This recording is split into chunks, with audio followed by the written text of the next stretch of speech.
Today we are exploring the Abbey Caves, which are an amazing cave network which is absolutely free of charge to check out, and there's even glowworms.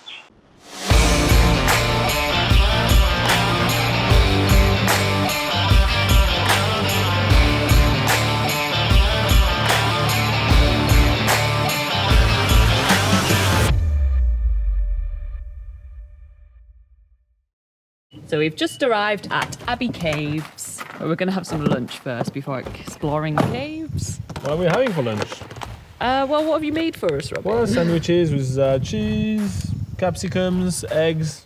After grabbing a quick lunch, we are now making our way toward Abbey Cave. Despite the fact that these caves are actually only about 10-minute drive away from Whangarei city center, it really feels like we are stepping far, far off mainland civilization, with some animals everywhere and the birds singing us all the way as we are making our way down the hill. Near the beginning of the Abbey Caves track is a little signpost telling you the loop walk that you need to take to see all the caves, and there's actually 3 caves in total. One called the Organ Cave, another one called the Middle Cave, and the Ivy Cave. And there's not really a set amount of time that it takes to do this loop walk, because it really depends on how long you actually want to spend exploring the caves. But usually it's a good idea to allow about 2 hours. We're making our way through beautiful outcrops of limestones along the way in middle of stunning farmland. It's an absolutely amazing and super gentle walk, so even if you are absolutely not fit at all, you will still enjoy this hike. It's seriously a must-do if you're visiting Whangarei. And because New Zealand pasture will not be complete without its fair share of sheep, we are now making our way through a sheep paddock. Yes, this walk literally takes us through the absolutely iconic picture of New Zealand, which is a bunch of sheep grazing in the sun.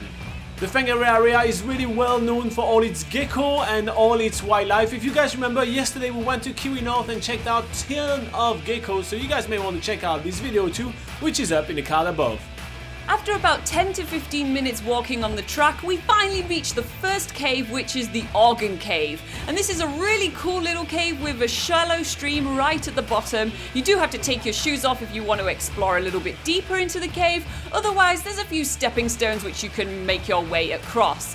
Up in the ceiling, there's very, very small stalactites, which are little limestone formations, as well as a few glimmering blue lights, which are glowworms. Because yes, this is a free place in New Zealand that you can come and check out the glowworms. However, the second cave is going to be better for seeing more glowworms. However, this one is good for us to scramble around and real feel like we're on a proper adventure.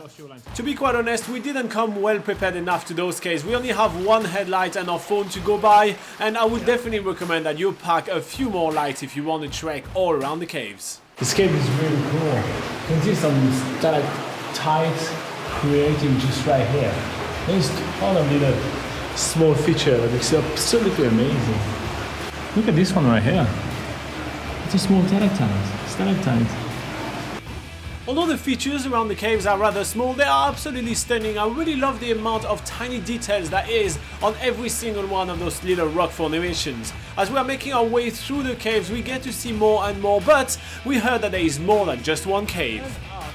Alright, on to the next cave. We figure out where the path is. The next cave is aptly named Middle Cave, and it's only about 5-minute walk away from the first cave that we just visited. It's a very easy walk as well, where we pass through beautiful farmlands and under amazing forest with heaps of New Zealand birds. As we arrive in the cave, the entrance looks a bit more rocky than the first one, but it's definitely worth it because there is some more rock formation to check out. The Middle Cave is definitely our favourite cave because the rock formations are a lot more dramatic in here. There's bigger stalactites, but there's also a lot more glowworms to see. There's actual clusters of blue shining lights decorating the ceiling as if they're fairy lights at Christmas. They're super amazing to see, and unfortunately we're not amazing at taking videos of them, but we'll show you some pictures more toward the end of those awesome glowworms. Back on the walking track, we are heading to the final cave of the day, which is the Ivy Cave, and this one has the best entrance of them all. It has a really rocky riverbed to follow underneath all this forest, and it really feels like a proper scrambling adventure. It's super fun. I just asked Laura if she wanted me to go first. She said yes. And she decided to go on but after only a few seconds Laura is already pushing me to go forward and be first going down. I just dropped my phone and I thought that it would have gone into the abyss. Thankfully it was in arm's reach. Oh, I'm gonna put it in my other Zip pocket. pocket, right? The last cave that we're going to be checking out today is Ivy Cave. It has a massive stream going through it and giving it this really echoey sound. It's a really eerie place. It's called the Ivy Cave because there are ivy plants all around it. It makes it really look like a fairy tale. All the caves around here are limestone caves because limestone is kind of a soft rock and it's very easy carved through by water, and that creates those amazing caves.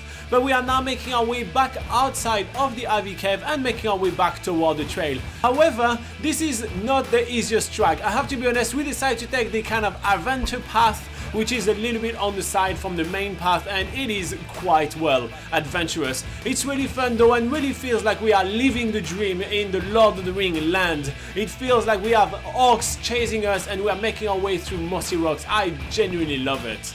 Once we make our way back onto the main trail, we are now making our way back, well, toward the car. These caves is an awesome day excursion. If you are spending a few days in Whangarei, it's definitely worth checking out, and it's super easy for any levels of fitness. And yeah, just another relaxing night on the decking area like I'm on right now, with fun swings to be had. Whee!